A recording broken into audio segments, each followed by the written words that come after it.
बरसगीर की सरजमीन, जहां सदियों से मुख्तलिफ मज़ाहब के लोग एक साथ रहते थे, लेकिन वक्त के साथ मुसलमानों के दिल में एक खौफ पैदा होने लगा। हाँ, मुस्तकबिल का कोई पता नहीं। हमें कुछ सोचना होगा। ये खौफ था अपने दीन, सकाफत और हुकूक के मुस्तकबिल का।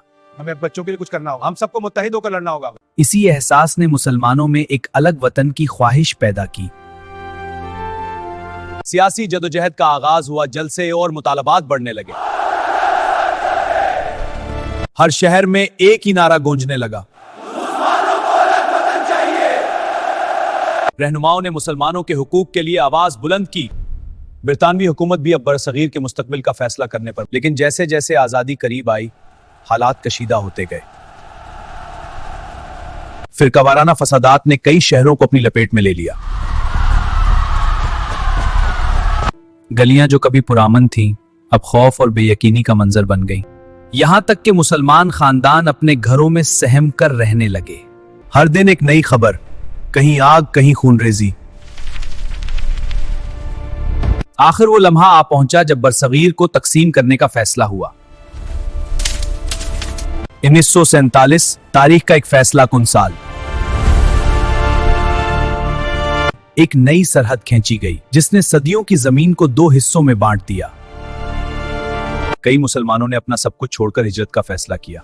मुझे यहाँ न रहना, हम सब एक साथ हैं। काफिले पाकिस्तान की तरफ रवाना होने लगे।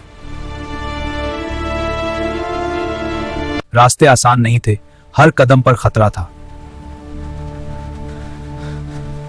ट्रेनें मुहाजिरीन से भरी हुई सरहद की तरफ बढ़ती रहीं। कई काफिले रास्तों में हमलों का शिकार हुए। बेशुमार खानदान बिछड़ गए। बेटा, कहाँ हो तुम? माओ की आंखों में आंसू, बच्चों के दिलों में खौफ। लेकिन उम्मीद अभी बाकी थी। ये उम्मीद थी एक आजाद मुस्लिम वतन की।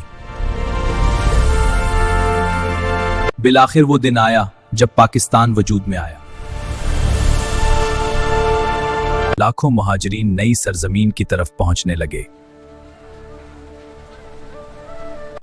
हर चेहरे पर थक्कन भी थी और उम्मीद भी। किसी ने अपना घर खोया, किसी ने अपने प्यारे, लेकिन एक ख्वाब पूरा हो चुका था। एक नई रियासत। ये आजादी आसानी से हासिल नहीं हुई थी। उसके पीछे कुर्बानियों और जद्दोजहद की एक तवील दास्तान थी।